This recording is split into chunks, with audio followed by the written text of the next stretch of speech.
다 함께 말씀 보겠습니다. 오늘 함께 보실 말씀은 요한복음 3장 1절에서 15절까지의 말씀입니다.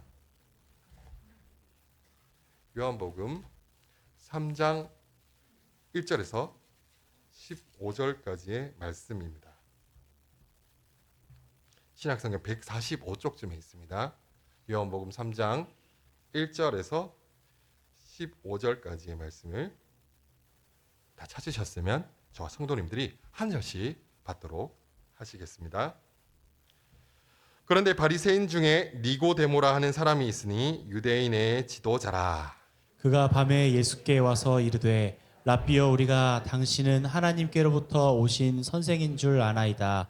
하나님이 함께 하시지 아니하시면 당신이 행하시는 이 표적을 아무도 할 수 없음이니이다. 예수께서 대답하여 이르시되 진실로 진실로 내게 이르노니 사람이 거듭나지 아니하면 하나님의 나라를 볼 수 없느니라. 니고데모가 이르되 사람이 늙으면 어떻게 날 수 있사옵나이까? 두 번째 모태에 들어갔다가 날 수 있사옵나이까? 예수께서 대답하시되 진실로 진실로 내게 이르노니 사람이 물과 성령으로 나지 아니하면 하나님의 나라에 들어갈 수 없느니라. 육으로 난 것은 육이요 영으로 난 것은 영이니 내가 내게 거듭나야 하겠다 하는 말을 놀랍게 여기지 말라. 바람이 임의로 불매 내가 그 소리는 들어도 어디서 와서 어디로 가는지 알지 못하나니 성령으로 난 사람도 다 그러하니라. 니고데모가 대답하여 이르되 어찌 그러한 일이 있을 수 있나이까? 예수께서 그에게 대답하여 이르시되 너는 이스라엘의 선생으로서 이러한 것들을 알지 못하느냐? 진실로 진실로 내게 이르노니 우리는 아는 것을 말하고 본 것을 증언하노라. 그러나 너희가 우리의 증언을 받지 아니하는도다. 내가 땅의 일을 말하여도 너희가 믿지 아니하거든. 하물며 하늘의 일을 말하면 어떻게 믿겠느냐? 하늘에서 내려온 자 곧 인자 외에는 하늘에 올라간 자가 없느니라. 모세가 광야에서 뱀을 든 것 같이 인자도 들려야 하리니 함께 받겠습니다. 이는 그를 믿는 자마다 영생을 얻게 하려 하심이니라. 아멘. 오늘 주일 설교를 위해서 특별한 분이 오셨습니다. 정말 인천이 낳은 명설교가 인천의 찰스 스펄전 그리고 다른 무엇보다도 제가 참 존경하는 탁월하신 어린이 사역자이신 이상철 목사님을 모실 때에 우리 할렐루야로 환영하면서 인사하도록 하겠습니다. 할렐루야.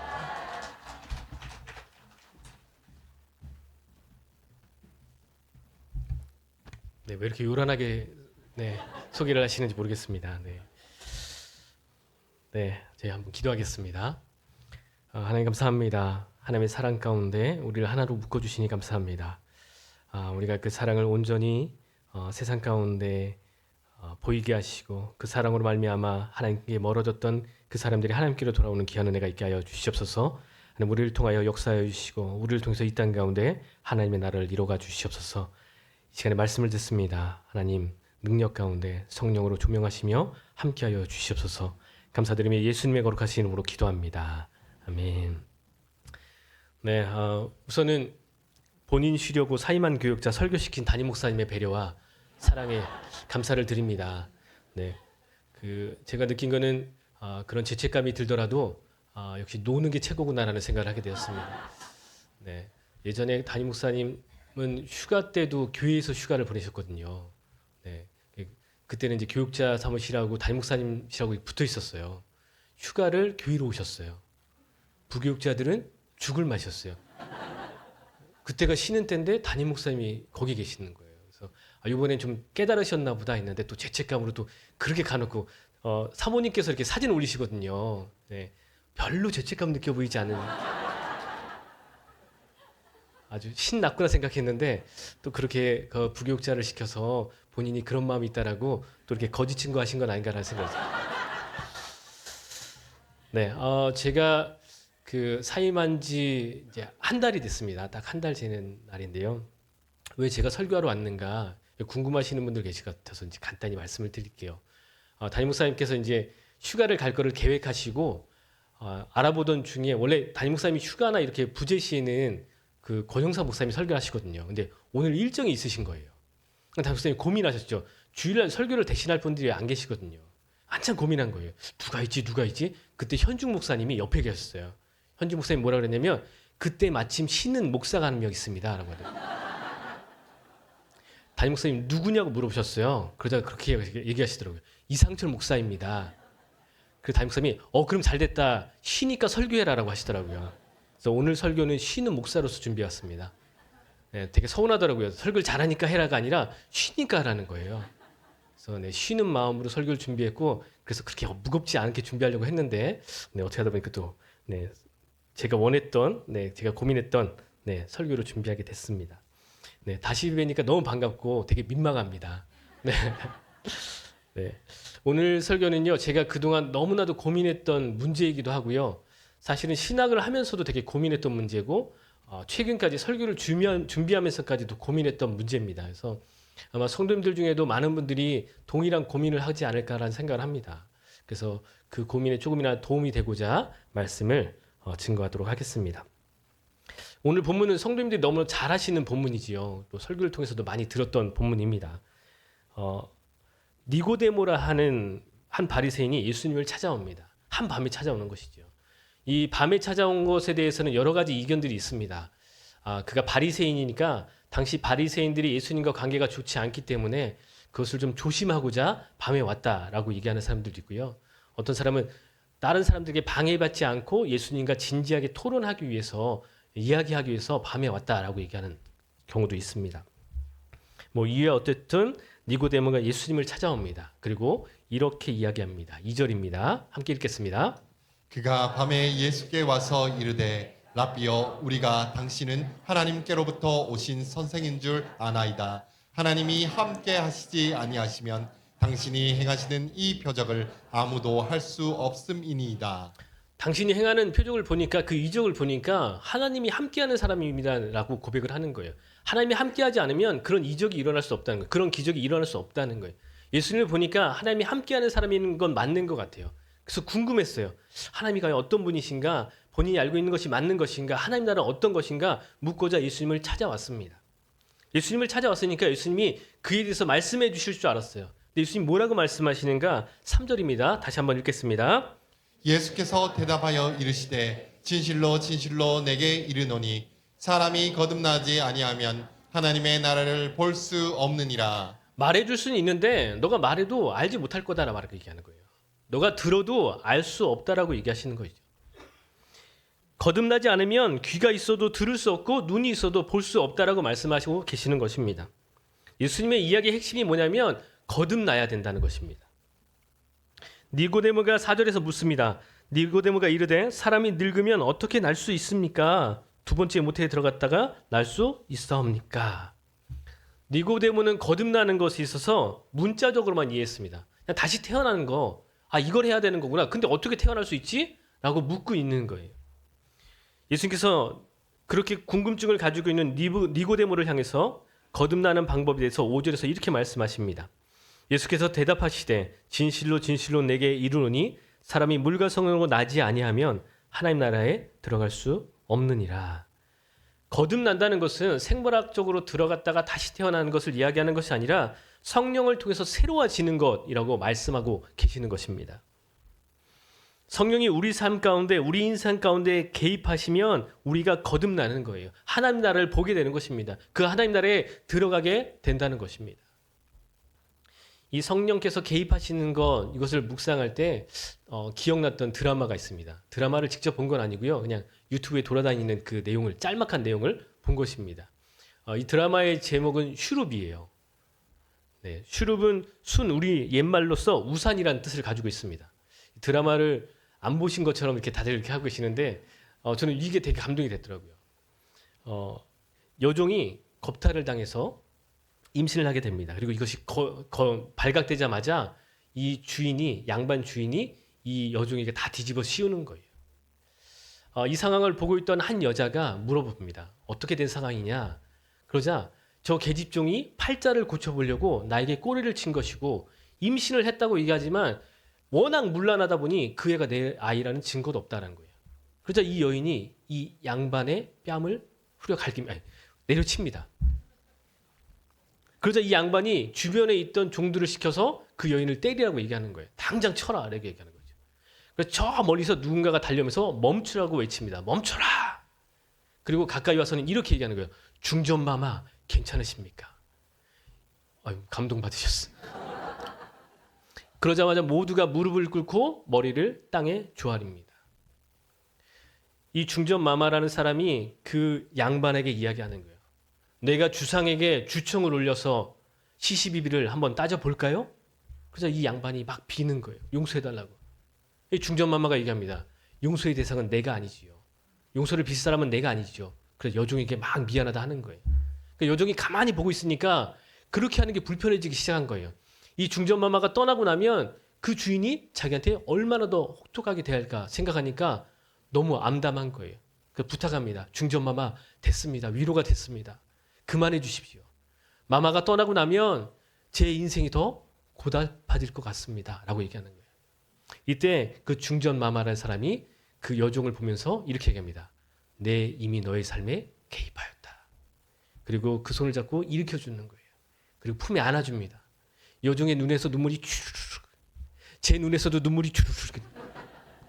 감동이 됐어요. 너무 은혜가 됐어요. 이 장면을 보는데 성령님께서도 동일하게 저에게 말씀하시는 것 같았어요. 세상에 종되어 살아가는 우리 가운데 이렇게 개입하셨겠구나. 성령님이 저에게 그렇게 말씀하시는 것처럼 들렸습니다. 내가 너의 인생에 이미 개입하였다. 드라마에서 중전마마가 그 인생에 개입함으로 그 여종은 이제는 고생 끝 행복 시작이 되었습니다. 실제로 행복하게 되었어요. 우리 인생 가운데 성령님께서 개입하시면 우리도 행복이 시작될까요? 아멘 하신 분 계시지만 안타깝게도 성령님이 우리 가운데 임하시면 우리가 성령으로 거듭나면 우리 인생이 고달파지기 시작합니다. 제가 이단 같죠? 그렇게 예전에 배운 것 같지 않은데 과거 전도할 때 예수님 믿으면 행복해집니다. 예수님 믿으면 일이 잘 됩니다. 모든 것이 잘 풀릴 겁니다. 라고 이야기하신 분 계세요. 정말 그렇습니까? 예수님 믿으니까 잘 풀리던가요? 성령님이 우리 가운데 오니까 모든 것이 다 잘 되던가요? 성령이 우리 인생 가운데 오시기 전에는 우리는 세상의 가치관으로 살았습니다. 세상에서 말하는 대로 살았어요. 이게 성공이라 하면 그렇게 살아갔습니다. 그런데 성령이 오시면 우리는 세상이 아닌 하나님 나라의 가치관으로 살아가게 됩니다. 충돌이 생기기 시작하는 거예요. 세상의 가치관으로 살았던 우리가 성령의 가치관이 들어오는 순간 충돌이 생기려요. 고달파지기 시작합니다. 세상이라는 물결에 몸을 맡기고 살아갈 때는 그냥저냥 살아갔는데 성령으로 거듭나는 순간 세상의 물살에 역행하며 살아가야 되니까 고달파지는 거예요. 세상의 기준이라는 바람에 돛을 펴고 가야 순탄한데 그것에 역행하여 노를 저어 가야 되니까 고달파지는 거예요. 제가 요즘 이동할 때 전철을 많이 이용합니다. 차가 있긴 한데요. 아내가 이제 아이들을 데리고 이동하다 보니까 차가 필요하더라고요. 그래서 제가 조금 불편하더라도 아내에게 차를 양보하고 아이들에게 차를 양보하고 저는 전철을 이용하는 그런 멋진 남편입니다. 다른 때는 괜찮은데요. 이용 시간이 많은 그 출퇴근 시간에 전철을 타다 보면 참 어려운 상황을 많이 만나게 됩니다. 전철을 탈 때는 괜찮았어요. 한 번은 전철을 탔는데 이제 내릴 때가 됐는데 내리려다 보니까 바깥에 사람들이 밀고 들어오는 거예요. 아, 잠시만요 했는데 못 내렸어요. 너무 사람들이 밀고 들어오니까 못 내리겠는 거예요. 고민했습니다. 아, 그래, 조금 더 가다가 환승하는 데서 환승해서 가면 되겠구나 생각을 했어요. 근데 그 다음 역에서 사람들이 물밀듯이 내려지는 거예요. 어떻게 됐을까요? 같이 내렸어요. 내려야 할 때 못 내리고 내리지 말아야 할 때 내렸어요. 모질이죠. 근데 신앙생활에도 이런 모질이들이 있습니다. 이 모질이가 무엇인가? 인생과 타협하는 거예요. 세상과 타협하는 거예요. 이게 신앙의 모질입니다. 제가 그렇게 살았어요. 교회는 다니고 있지만 세상에 나가면 세상 사람들과 똑같이 살았어요. 그렇게 안 살면 고달프니까요. 그렇게 저는 신앙의 모질이로 살았던 기간이 많았습니다.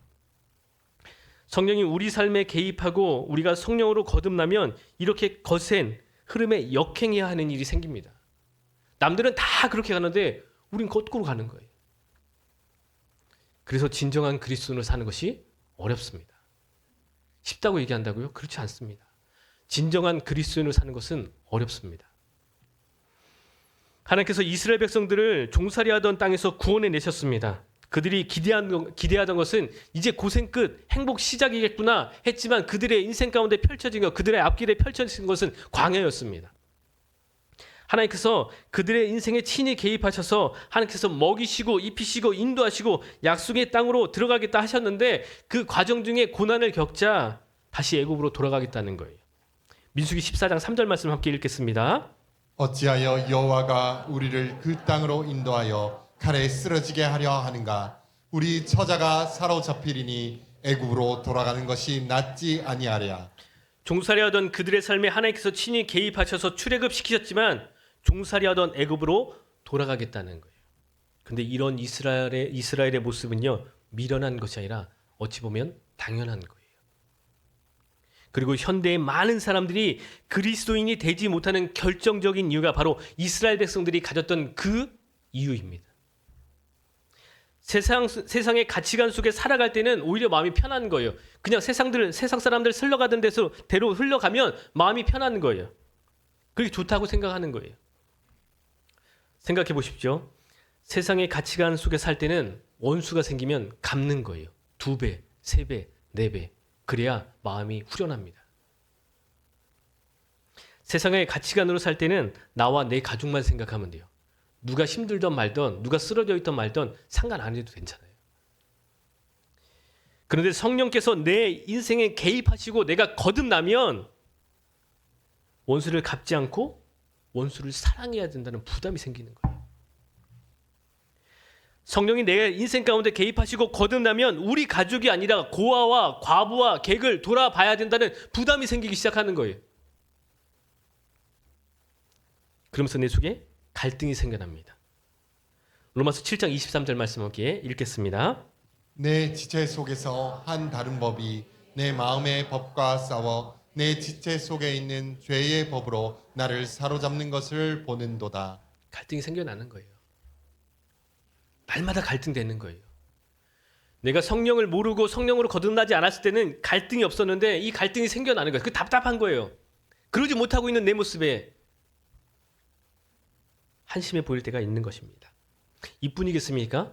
갈라디아서 5장 22절과 23절에는 성령의 9가지 열매가 등장합니다. 제가 하나씩 읽어드릴 테니까 우리 성도들의 마음이 어떠한가 한번 살펴보시기 바랍니다. 사랑, 희락, 화평, 오래 참음, 자비, 양선, 충성, 온유, 절제. 어떻습니까? 예, 이 모든 것들이 우리 성도님들 마음 가운데 있으니까 마음이 평안해지십니까? 예, 흡족하시죠? 이 모든 게 다 나에게 있어라고. 그런 부분들보다는 어쩌면 마음이 부담되고 불편한 분들이 있을 수 있어요. 이 성령의 열매가 내 가운데 없다는 것 때문에 불편해지는 것이죠. 성령이 내 삶에 개입하기 전에는 내 삶이 괜찮고 성령으로 거듭나기 전에는 큰 불편함이 없었습니다. 그냥 살아가면 되는 거예요. 성령으로 거듭나면 성령께서 인도하시는 것을 따라가지 않음으로 인해서 발생하는 불편함이 생깁니다. 나 하나 내 가족만 돌아보기도 빠듯한데 자꾸 세상에 소외된 사람들을 보게 하고 마음이 불편해지는 거예요.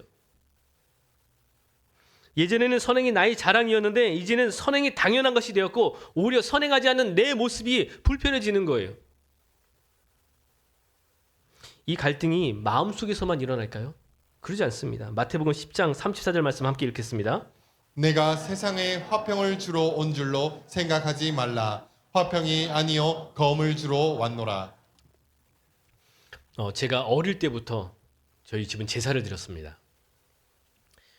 제사를 드렸고 제사를 저는 너무너무 잘 드렸습니다.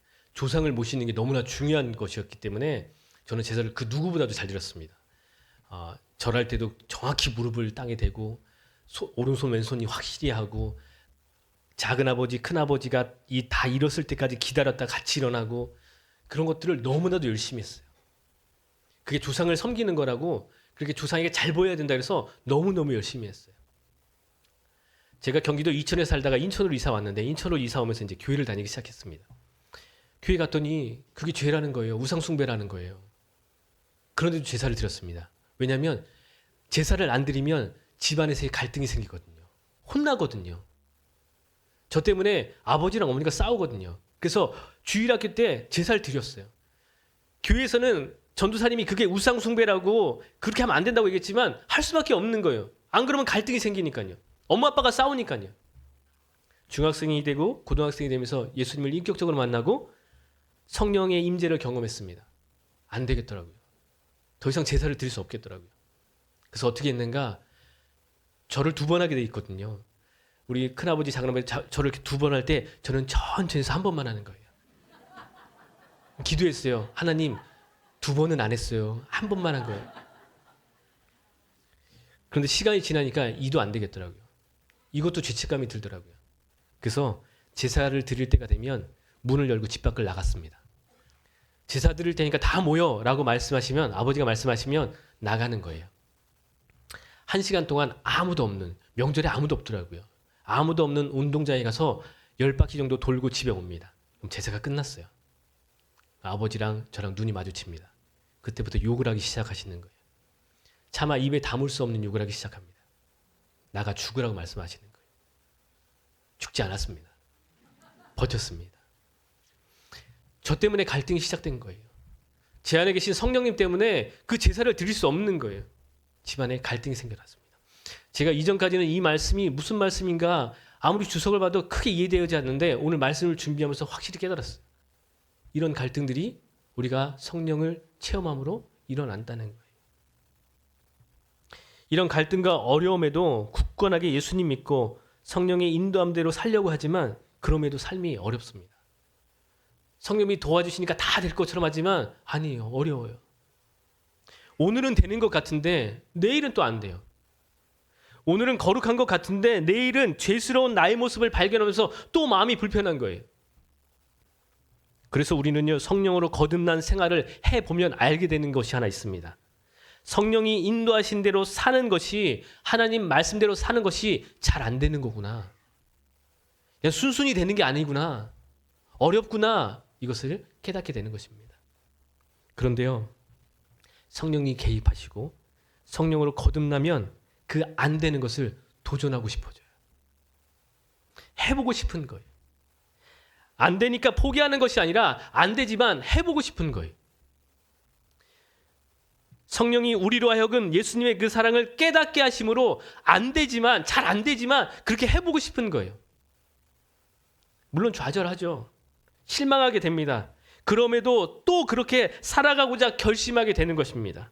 기도하게 되는 것이죠. 그렇게 성령을 의지하며 다시금 살아가게 되는 것입니다. 이러한 삶을 우리는 성화의 삶이라고 부르는 거예요. 성화가요, 그냥 열심히 살다 보면 어느 순간 이 정도의 경지에 이르는 게 아니라 오늘은 됐는데 내일은 안 되는 거예요. 성령께서 또 감동 주셔서 그 다음날 또 하는 거예요. 그 다음날은 또 무너지는 거예요. 이것의 반복이 성화의 삶입니다. 예수님을 믿음으로 어려움을 겪고 계십니까? 성령께서 자꾸 나에게 말씀대로 살라고 부담을 주고 계십니까? 그렇다면 잘하고 계신 거예요. 잘 가고 계신 겁니다. 나 혼자 봉사하는 것 같고 나 혼자 손해보는 것 같고 나 혼자 바보인 것처럼 느껴질 때가 있죠. 그럼에도 여전히 봉사의 자리, 섬김의 자리, 헌신의 자리에 계십니까? 그러면 잘하고 계신 거예요. 잘 가고 계신 것입니다. 성경 인물 중에 성공의 대로를 달리던 사람이 있었습니다. 성공이 보장되어 있고 사람들이 존경하는 인물이었어요. 그의 이름은 사울이었고 이후에 바울로 불려진 사람입니다. 그가 어떤 사람인가가 빌립보서 3장에 기록되어 있습니다. 함께 읽겠습니다. 나는 8일 만에 할례를 받고 이스라엘 족속이요 베냐민 지파요 히브리인 중에 히브리인이요 율법으로는 바리새인이요 열심으로는 교회를 박해하고 율법의 의로는 흠이 없는 자라.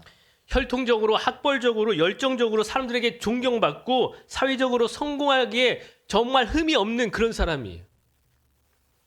그랬던 그가 그리스도인들을 잡으러 떠나던 다메섹 도상에서 예수님을 만납니다.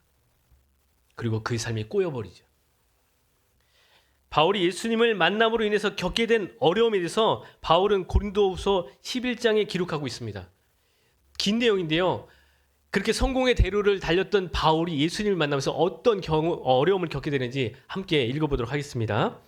그들이 그리스도의 일꾼이냐 정신없는 말을 하거니와 나는 더욱 그러하도다. 내가 수고를 넘치도록 하고 옥에 갇히기도 더 많이 하고 매도 수 없이 맞고 여러 번 죽을 뻔하였으니 유대인들에게 40에서 하나 감한 매를 5번 맞았으며 3번 태장으로 맞고 1번 돌로 맞고 3번 파선하고 1주야를 깊은 바다에서 지냈으며 여러 번 여행하면서 강의 위협과 강도의 위험과 동족의 위험과 이방인의 위험과 시내의 위험과 광야의 위험과 바다의 위험과 거짓 형제 중의 위험을 당하고 또 수고하며 애쓰고 여러 번 자지 못하고 추리며 목마르고 여러 번 굶고 춥고 헐벗었노라. 이 외에 이런 고사하고 아직도 날마다 내 속에 눌리는 일이 있으니 곧 모든 교회를 위하여 염려하는 것이다. 그냥 우리가 텍스트를 읽으니까 별 감흥이 없겠지만 그렇게 성공의 길을 가던 바울은요 미치고 환장을 누리신 거예요. 남들이 존경하던 인물인데요 그렇게 맞고 죽을 뻔하고 그런 걸 겪게 됩니다. 예수님 만난 것 때문에 인생이 꼬여버린 것이죠. 바울은 이런 현상에 대해서 자기에게 일어난 이 일 때문에 하나님을 한 번도 원망한 적이 없습니다. 예수님을 원망하지 않습니다. 왜냐하면 그것이 올바른 삶이기 때문입니다. 세상이 줄 수 있는 그 많은 명예와 부귀보다 예수 그리스도를 만나서 성령의 인도함을 받는 것이 가장 복된 삶이라는 것을 깨달았기 때문에 그 길을 묵묵히 가는 거예요. 우리가 그래서 여기 앉아있지 않습니까? 그럼에도 불구하고 앉아있지 않습니까? 성령님이 내 삶에 개입하심으로 세상 사람들처럼 살 수 없게 된 것이 원망스럽습니까? 단호히 말씀드리겠습니다. 세상 사람들처럼 살 수 없게 된 것이 은혜입니다. 회개를 이미지로 표현하면 유턴입니다. 잘못된 길로 가고 있던 길에서 돌이켜서 오는 것, 그래서 우리는 회개를 유턴이라고 표현을 합니다. 거듭난다는 것은요 하나님께로부터 나온 사람들이 세상을 향해 가던 그 걸음을 돌려서 하나님께로 돌아가는 것이기 때문에 같이 유턴의 이미지를 쓸 수 있습니다. 세상의 가치관, 세상의 순리대로 살던 사람들이 돌이켜서 하나님 나라의 가치관, 하나님 나라의 순리로 살아가는 것, 이것이 바로 성령으로 거듭난 사람들의 삶입니다. 바울은 거듭난 삶을 이렇게 표현합니다. 나는 날마다 죽노라. 세상을 향해서 죽고 이전의 삶에서 죽고 옛것에 대해서 죽고 옛사람이 죽는 것이 바로 성령으로 거듭난 사람들의 삶이에요. 그렇게 죽어야 다시 태어날 수 있습니다. 그렇게 죽어야 올바른 길로 갈 수 있습니다. 이전에 살아오던 길에서 역행하는 길이기에 그 길이 험난해 보일 수 있습니다. 우리는 이전에 그 세상의 가치관 속에 살고 있었어요. 그 세상의 가치관에 그 길을 걷고 있었어요. 이제 하나님께로 돌아오려다 보니까 역행하게 되는 거예요. 그래서 힘든 거예요. 그래서 그리스도인이 힘든 겁니다. 그게 당연한 거예요. 왜 내 인생이 힘든가? 잘하고 계시기 때문에 힘든 겁니다. 이 힘든 길을 예수님은 십자가의 길이라고 부르셨습니다. 그리고 이 십자가의 길을 다른 표현으로는 좁은 문이라고 부릅니다. 마태복음 7장 13절에서 14절 말씀 함께 읽겠습니다. 좁은 문으로 들어가라. 멸망으로 인도하는 문은 크고 그 길이 넓어 그리로 들어가는 자가 많고 생명으로 인도하는 문은 좁고 길이 협착하여 찾는 자가 적음이라. 쉽지 않은 이 길에서 주님께서는 날마다 우리를 초청하시는 겁니다. 같이 걸어가자고. 우리가 가는 그 길이 순탄하지 않습니다. 그런데 그 길을 먼저 가시던 예수님께서 성령으로 가이드하시며 함께 가자 말씀하시는 거예요. 아직도 그 길에서 머뭇거리고 계십니까? 혹은 더디 가고 계십니까? 머뭇거리는 그 성도님을 하나님은, 예수님은 기다리시는 거예요. 그 걸음을 내디딜 때까지 기다리시는 거예요. 혹시 더디 가시고 계십니까? 빨리 가지 못하고 더디 가시는 분들, 예수님께서는 그 더디 가는 분들의 발걸음의 보폭을 맞추면서 함께 가고 계시는 거예요. 그러니까요, 우리는 담대히 그 길을 걸어가야 합니다. 그리고 우리의 걸음이 비록 느릴지라도 그 걸음을 멈추지 말아야 합니다. 그 길이 좁을지라도 포기하지 않아야 합니다. 사실 성도님들은 소풍교회에 함께 계시는 것만으로도 충분히 잘하고 계신 거고 잘 가고 계시는 거예요. 그럼 너는 왜 나갔냐 이런. 저는 또 저 나름대로의 또 저의 인생이 또 목사님과 맞지 않는, 죄송합니다. 하나님께서는 소풍교회를 하객동에서 논현동으로 이전케 하셨습니다. 하객동에서 좋았거든요. 편안하고 물론 가끔 지하에 물이 찼지만 크게 중요하지 않았어요. 우리 건물이고 우리가 마음대로 할 수 있고. 근데 굳이 여기로 이전하게 하셨어요. 왜 이전케 하셔서 공사케 하시고 여러 가지 어려움들을 당하게 하시고 왜 그렇게 하셨을까요? 하나님께서 소풍교회를 이전케 하시고 다시 부흥케 하시는 데는 이유가 있습니다. 더 많은 사람들을 옳은 길로 인도하기 바라시는 하나님의 마음이에요. 세상을 향해 빠르게 걸어가고 있는 그 사람들의 발걸음을 생명의 길로 옮기게 하고 싶으신 하나님의 마음이 담겨져 있는 것이. 그래서 우리를 이곳으로 이전시키신 거예요. 그래서 하나님은요, 오늘도 소풍교회에 은혜를 부어주십니다. 그래서 성도님들 한 분 한 분을 소망의 눈으로 하나님은 바라보고 계신 거예요. 소풍교회에 몸담고 사역하는 것이, 사역에 동참하는 것이 어려울 수 있습니다. 그럴 때일수록 기억하셔야 돼요. 잘 가고 계신 것이고 잘하고 계신 것입니다. 이 성화의 과정이 끝나고 나면요, 우리는 영화로움을 입고 영원한 곳에서 영원한 행복을 영원하신 그분과 함께 누리게 될 것입니다. 뿐만 아니라 이 땅에서도 하나님 나라를 누리며 하나님의 평안을 소유하며 살게 될 것입니다. 성령으로 거듭나면 불편한 진실을 마주하게 됩니다. 그런데 성령으로 거듭나는 것이 복입니다. 그 이유를 예수님은 5절에서 이렇게 말씀하셨습니다. 예수께서 대답하시되 내가 진실로 진실로 내게 이르노니 사람이 물과 성령으로 나지 아니하면 하나님 나라에 들어갈 수 없느니라. 5절을 좀 다르게 읽어보면요, 성령으로 난 자라야 하나님 나라에 들어갈 수 있다는 거예요. 우리가 어떻게 구원받습니까? 예수님을 믿음으로 구원받습니다. 오늘 본문 15절에 보면 이는 그를 믿는 자마다 영생을 얻게 하려 하심이니라. 예수님을 믿어야 구원받아요. 예수님을 어떻게 믿는가? 어떻게 주를 시인할 수 있는가? 고린도서 12장 3절에 이렇게 기록하고 있습니다. 함께 읽겠습니다. 그러므로 내가 너희에게 알리노니 하나님의 영으로 말하는 자는 누구든지 예수를 저주할 자라 하지 아니하고 또 성령으로 아니하고는 누구든지 예수를 주시라 할 수 없느니라. 성령으로 아니하고는 누구든지 예수를 주라 시인할 수 없습니다. 성령으로 거듭났다는 것은 우리 가운데 성령이 계시다는 거예요. 그 성령이 우리로 하여금 예수님을 주로 시인할 수 있게 한다는 것입니다. 반대로 우리는 예수 그리스도를 믿음으로 성령을 소유하게 되었습니다. 그래서 우리는 천국을 누리며 살 수 있게 되었다는 거예요. 그래서 우리 성도님들의 삶이 복된 삶인 것입니다.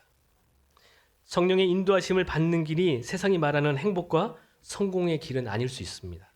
그 길이 생명의 길임을 믿으시기 바랍니다. 그 믿음 가운데 날마다 성령으로 동행하시는, 성령과 동행하시는 성도님들 되어지기를 축복합니다. 세상 속에서 성령으로 거듭나 십자가의 길을 걸으며 예수님을 따르는 것이 쉽지 않습니다. 날마다 어렵지요.